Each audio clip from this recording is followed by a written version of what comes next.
Jibing at full speed is one of the most satisfying moves in windsurfing, but also one of the trickiest. Keeping the speed all throughout the jibe makes the difference whether you come out planing or stalling. If you're struggling with losing speed mid-jibe or struggle coming out planing out of the jibe, this video will help you. I'll break down the 3 key tips to help you plane all the way through your jibe.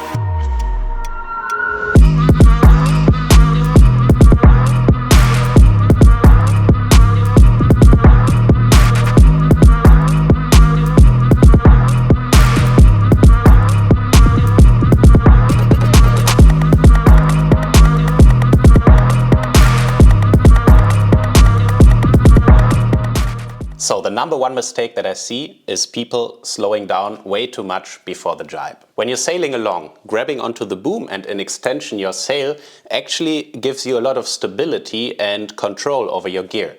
Because rather than just being connected via your feet to the board, you're also connected to your sail. And yeah, this kind of gives you the control.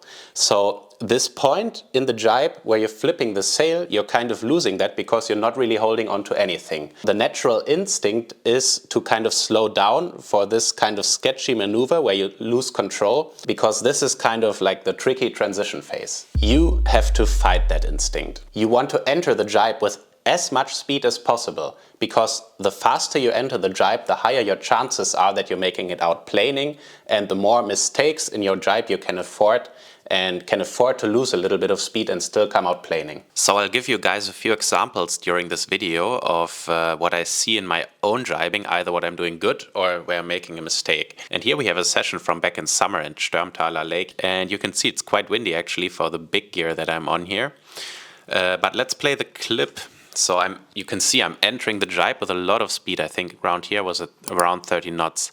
And let's pause right there, because you can see I'm kind of making a little mistake. My balance was a little bit off here, so I kind of have to move my hip outward to kind of balance that. And of course, these tiny corrections always cost a little bit of speed. But as I'm entering with more than 30 knots into the jibe, I can easily afford this mistake and still come out planing. And then let's play from here. You can see that I'm losing a lot of speed during the jibe, and also at the shore here it's not the super windiest, but as I'm entering with that much speed, I still come out planing. If I were to slow down before the jibe and then I jibe into kind of the wind hole, I would not come out planing. So as you enter the jibe, you kind of want to shift your weight a little bit forward onto the board. And the reason for this is that we're kind of slowing down during the jibe. And the position that you're in the foot straps when you're fully planing is kind of the position that works when you're going at this full speed. But during the jibe you lose speed and you don't have the pressure from the sail onto the board.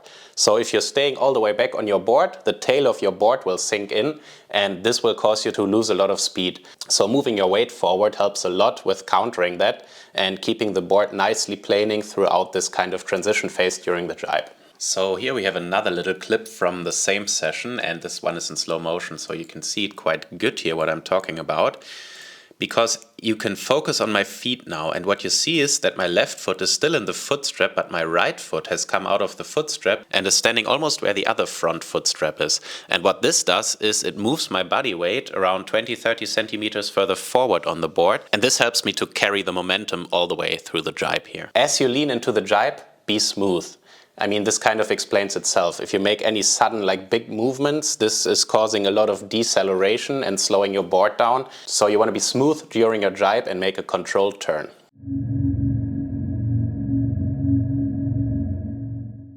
Now, the sail flip. This is where all the speed during the jibe is lost. The sail is kind of our engine on the windsurfing equipment. So during the sail flip, we can kind of imagine that our engine is on standby.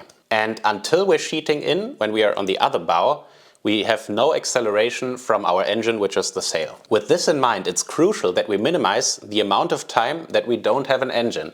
So you want to keep your sail flip as short as possible. And for this, timing of all the things you do during the jibe is crucial. Before you initiate the jibe, when you're holding onto your boom, you want to kind of go into a wider grip. Especially your backhand should go further backwards on the boom. This will allow you to pull more power from your sail as you go further downwind and enter your jibe. At the same time, don't oversheet. I know, I've said before you want to grab the backhand further back, but at the same time you don't want to pull too much, because we want to have the full power from our engine all the way through until we make the sail flip. So in either direction, if we oversheet or if we keep the sail too loose, we're not getting power from the sail and decelerating. And this kind of feeling where the sail has to be like perfectly placed to keep power all the way through, this comes from years of experience. So the number one thing that you have to do is just train as much as possible and don't get frustrated when progress doesn't come right along. So here we have a nice example in this session on Sardinia, where I'm making a really nice laydown jibe and it all looks to go perfect, but then I'm kind of messing up the timing on the sail flip and I need to rebalance and just hold the kind of the mast with one hand and kind of balance myself again before I can go on the other side of the sail and grip the boom. And I'm losing a lot of speed here because it just takes that much longer to complete the sail flip for me here.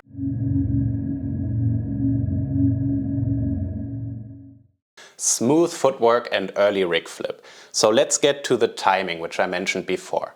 And the timing of the sail flip and the foot switch is actually very important, because you actually want to switch your feet before you flip the sail. Look at this jibe right here. And if we play it in slow motion, we can see that I switch my feet a few moments, like not even a second, before I switch the sail. And this keeps the amount of time for the sail flip at a minimum.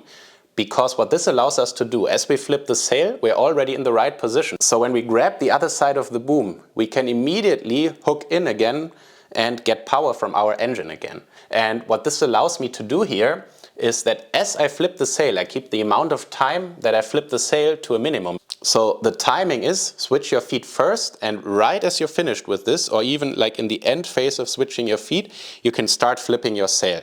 And an extra tip is, in the last moment before the sail flip, you can kind of pull in with the backhand a little bit and then release and even push the sail a little bit, so the sail will flip faster to the other side. So this jibe right here is another good mistake of where I'm making a little tiny mistake in timing and it messes up the jibe completely. So let's look at it in normal speed first and then let's go frame by frame and I can show you what I mean.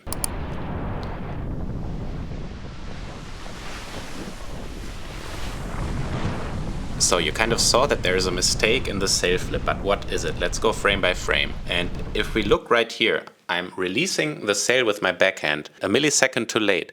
And what this does is it stops the radius of the turn and actually pushes me back into the other direction. And now I need to adjust. So this kind of little timing mistake is making a big impact on this jibe. Yeah, I've said before, you want to be smooth, because if you press a lot on the board, let's say for example you're standing too far back on the board, you're kind of killing the flow of the board because you're decelerating during the jibe, losing speed, and then this position that we're in, where we're usually in the foot straps, is too far back on the board because we're losing speed. So the board will naturally sink into the water more towards the back.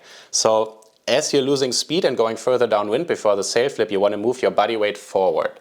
Having the body weight more forward on the board allows the board to plane through the jibe, still in planing mode and not stall out. Bend your knees. This actually does two things. First, we get our center of gravity lower, which will make the jibe easier because you're not shifting your body weight around so much on the board all over the place. And the other thing that this does, it actually makes everything smoother. Because when you bend your knees, your legs actually act more or less like a spring. So you're kind of absorbing all the chop and waves, and the board will not dig into them so much and lose so much speed. So for these two reasons, it's very important that you bend your knees during the jibe. And a pro tip, the choppier and wavier it gets, the further down on your board you want to go. If you have perfectly flat water, you can actually get by without bending the knees too much. Also, you want to move your center of gravity to the center line of the board. You don't want to be out on either side too much, because then the rail of the board will dig in too much, and this again will kind of cause you to lose speed. So kind of imagine like a center line from the bow of the board all the way to the stern, and this is where your center of gravity during the jibe and the sail flip should be located. Alright, these are the 3 key tips for making a jibe fully planing. Enter with speed, keep your sail powered, and make your footwork and rig flip as smooth as possible. Try these out in your next sessions and let me know how it goes down below in the comments. It's all about feeling, honestly, and this just comes after years of experience. So these videos can help you with understanding what are the movement patterns and what you have to do during the jibe, but in the end, The only thing that will help you really progress is hours and hours of practice on the water. For some people it might take a little bit longer, for some people it might be a little bit faster, but everyone will need a lot of hours on the water to master the fully planing jibe, as the maneuver just simply is not that simple. Thank you for watching. I have plenty of other tutorials, vlogs and everything about windsurfing here on my channel. So if you're enjoying windsurfing content, I would really appreciate it if you left a like on this video, subscribe to the channel to not miss any of the new uploads. And yeah, I guess that's it. I'll see you in the next one. Bye.